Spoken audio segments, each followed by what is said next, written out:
Olá pessoal, essa é a nossa segunda aula de zoologia. Nós vamos falar sobre dois grupos de animais hoje, tá? Vamos falar sobre poríferos e quinidários.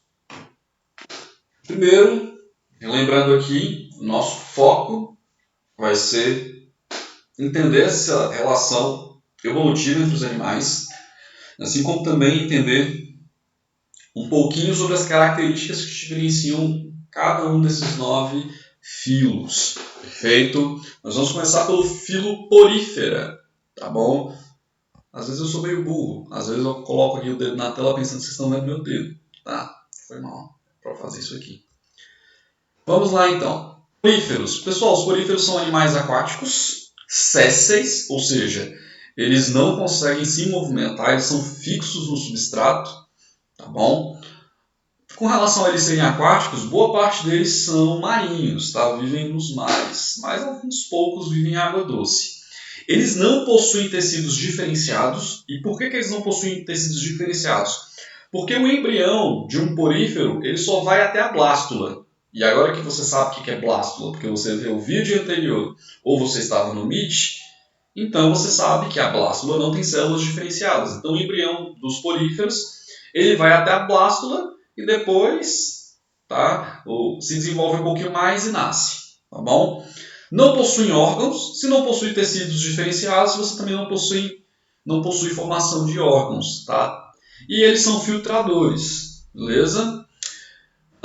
Algumas células aqui, ó, você tem um coanócito. O coanócito é uma célula que vai fazer aqui, é uma célula ciliada que vai fazer diversas coisas, como excreção, atua também na digestão dos alimentos que passam por aqui, auxilia na filtração, porque o que acontece? A água vai entrar aqui, tá? Ou aqui, depende do tipo de porífero, se ele é um ascon, se é um sícon, se é um leuco, mas a água vai entrar pelos poros.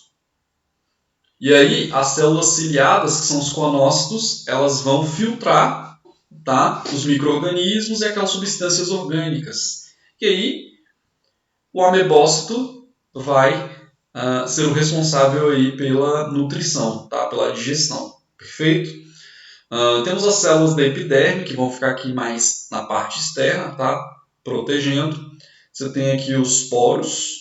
Beleza? E a espícula. A espícula é o que dá a estrutura, né, das esponjas do mar. E aí a estrutura tem um átrio, que é essa cavidade aqui, onde você vai ter um acúmulo de água, e o ósculo, que seria uma boca, onde você vai ter a expulsão aí da água. Tá? Então é mais ou menos assim. A água entra na esponja e aí os cílios projetam essa água depois para fora, movimenta essa água para sair. Tá? Então eles se alimentam dessa maneira, fazem esse tipo de filtração. Perfeito? Um porífero muito famoso são as esponjas do mar. Tá? Então, nosso amigo Bob Esponja é um porífero. Tá bom? A reprodução dos poríferos, pessoal, ela é uma reprodução que pode ser tanto sexuada quanto assexuada. Sexuada é da seguinte maneira: você tem um porífero macho e um porífero fêmea. A fêmea ela fica com um óvulo ali na epiderme. E aí o macho lança os gametas na água. Esse gameta encontra, tá, o óvulo e aí você tem a produção da larva. Essa larva ela começa a invaginar, ela se gruda ao sedimento e aí você tem o desenvolvimento, tá, do porífero. Beleza? E temos também, pessoal, a reprodução assexuada, que é por broto, tá? Por brotamento.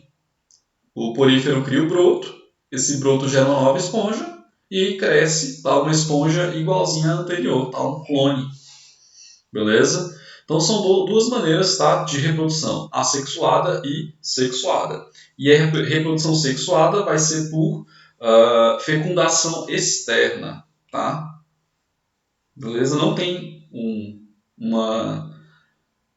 Isso, fecundação externa, acontece fora do corpo. tá bom? Não vai ter uma penetração, digamos assim. O segundo grupo de animais que nós vamos estudar são os quinidários. Nos quinidários nós temos uma presença de uma cavidade digestiva de fato, uma parte do corpo deles que vai servir para a digestão. Por que nos poríferos, como todas as células têm que... Você não tem uma diferenciação de tecidos. Você tem células diferentes, mas acaba que cada célula vai ter que fazer o seu, digamos assim. Então aqui você tem a presença de uma cavidade digestiva e também você já tem a presença aqui, ó, de células nervosas, neurônios surgem aqui nos quinidários. Você tem a formação de tecidos verdadeiros, mas ainda não tem formação de órgãos. São animais diblásticos, eles só apresentam 2 folhetos germinativos e não os 3 que nós falamos na aula passada. Eles podem ser de vida livre ou podem ser sésseis, ou seja, fixos. Temos aqui, por exemplo, a vespa do mar e a água-viva e a caravela, que são de vida livre, tá? Assim como a hidra, tá bom? E temos a anêmona do mar e vários corais, tá? Que são aí sésseis, fixos. Esse grupo tem esse nome porque eles possuem células chamadas quinidócitos. E aqui nós temos aqui um esquema do corpo desses indivíduos. Eles têm apenas ectoderme e endoderme, perfeito, daqueles tecidos. Não tem a mesoderme, tá bom? Então eles são diblásticos por causa disso e não triblásticos. Eles têm a boca já, não um opérculo, e sim uma boca mesmo, e uma cavidade gastrovascular. Ó. Uma cavidade onde você já tem ali um local específico para acontecer digestão. E é interessante que essa cavidade gastrovascular aqui nas medusas, elas servem para propulsão. A água entra aqui, depois ela cospe a água e aí ela consegue se movimentar, tá bom? E aí, esses seres também são dotados aqui, ó, de tentáculos. Só lembrar das águas-vivas, tá? Também lá do Bob Esponja. E aí temos os quinidócitos. Os quinidócitos são células que têm essas estruturas aqui, ó. Você tem o núcleo da célula, e você tem um reservatório, e você tem esse chicote. Esse chicote é o nematocisto. O nematocisto é acionado por esse opérculo aqui, que vai abrir, caso esse quinidocílio seja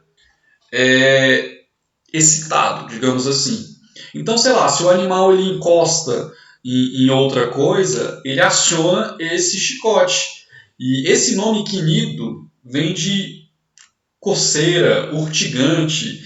Então, esse nematocisto ele vai liberar, ele vai dar uma chicotada na vítima, ou no caso, milhares de chicotadas, além também de liberar uma substância urticante. Então, por isso que tem lá os acidentes, né, com águas-vivas, que podem até matar, tá? Pessoas e outros animais, tá bom? E como esses animais se reproduzem? Pode ser por brotamento, de maneira assexuada, cresce um broto, esse broto, depois ele fica livre e aí se torna um broto adulto. E aí temos uma reprodução assexuada. Ou você pode também ter reprodução sexuada. Você tem a liberação dos espermatozoides na água. Esse espermatozoide encosta, ele consegue chegar ao óvulo produzido pela hidra fêmea. Você tem a fecundação, o desenvolvimento do embrião e depois fixação no substrato. Perfeito? E aí, depois de fixar no substrato, pronto. Você tem aí uma nova hidra. Tá bom? Então, nesse grupo você tem reprodução sexuada e tem reprodução assexuada. Beleza? Pessoal, qualquer dúvida, vocês podem falar. Tá? Na aula que vem nós vamos falar sobre mais 2 grupos, que são pateumintos e nematelmintos. E até mais. Tchau, tchau.